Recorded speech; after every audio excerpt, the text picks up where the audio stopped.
This morning, Darryl is back. And he's come to help us with the door. So put the door in and we'll get the window in at some point, hopefully. And then finish off the cladding, which I think is looking quite good now. And we've also got to work out what we're going to do with these edges. So Tom bought some bits of wood that look quite like there's a lot of bark on it, so we might use those to do the edges. And then hopefully we'll get it all finished. So my next job while Darryl's doing the door is to sink all these stepping stones into the ground so that Brian can mow straight over them. So I'm going to have a go at that now.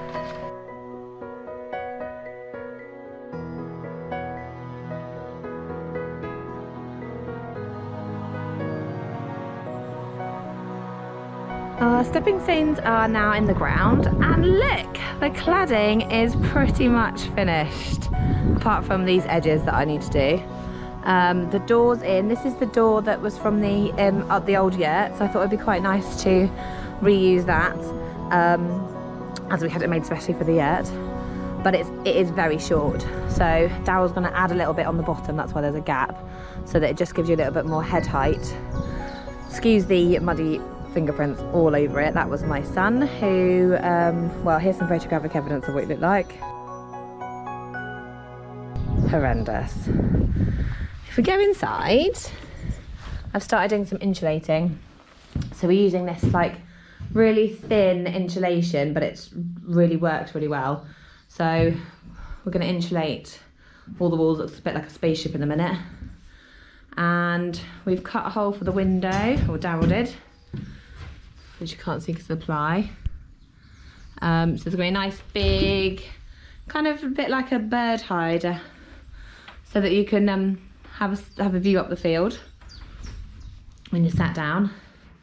So yeah, once the outside's done, there's a lot of interior to do, but that's going to be the fun part.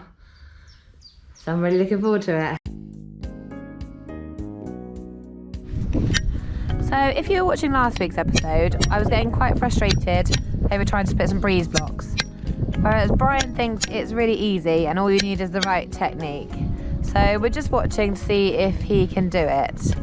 I personally don't think these breeze blocks are splittable, but I may stand corrected.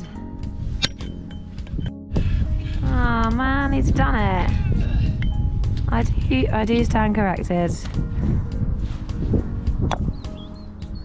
So now we need to insert some of these blocks under the main parts of the base so that they've got a nice bit of rigidity. And then we just got to finish off doing the edge bits of 2x4. So we've got all this ply that's got to get up on the field to finish the base.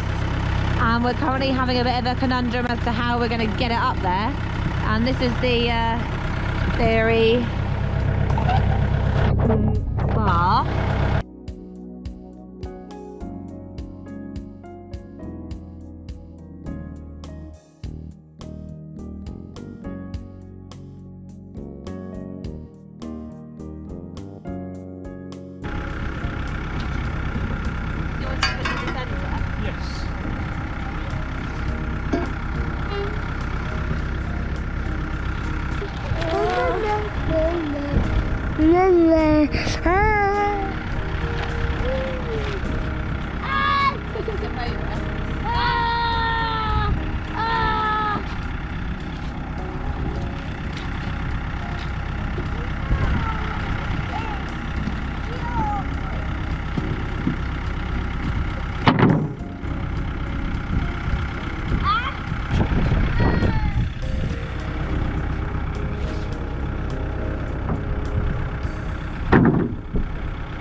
If you happen to be watching in the future from the back of a driverless car, we're currently in March 2020, which means coronavirus has struck everywhere and the schools are shut, which is proving slightly difficult when we're trying to build the dome.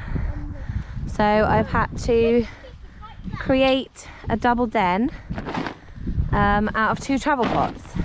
It's my top tip for den making if you are after some sort of den making. Travel pot on its side, loads of toys. Job done. Do we love it, kids? Yeah! So right now we're having to go round and screw in all the boards. So we're using this really thick 18mm ply, which should give a nice solid base. Once we've got all the boards on, then we will cut them into a nice circular shape, exactly the same shape as a dome, and then the base will be finished and we can start the actual build, which will be so exciting.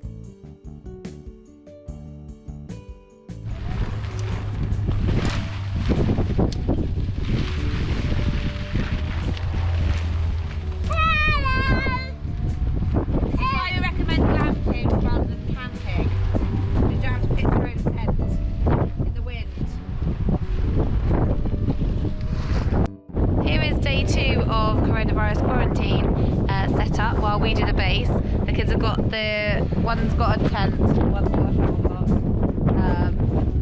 Seems to be working okay so far. So now that we've got all our boards on, we're going to need to cut them into a nice circular shape so that the dome fits perfectly on it. So we've got a piece of string that's half the size of the dome, and we're just drawing a circle so we can then cut it with a jigsaw and it will be lovely and round. Today is day one of the dome build, so we've just sort of completed the base in that we've put all of the ply down. We're not going to cut it to the circular shape just yet until we've laid the base parts of the dome out to see if we've got it exactly the right size, and yeah, fingers crossed it all goes to plan. Here we go with the dome build. Basically, this dome has come from a company called TruDomes, which are based in the UK. We really like the fact that they're manufactured here in the UK, so that's why we chose them. And they come in lots of different sections, so it's basically all these poles. They come in size A, size B and size C. So you start off putting the B's and C's together in the right place and making the first round circle, and then you get the next layer on and the next layer on and the next layer on, and you tighten them all up as they go. And it works really well. Once you tighten it, you can see how it lifts up suddenly, and it's nice and strong to add the next layer on. It's a bit like a giant meccano puzzle, which actually we quite enjoy doing.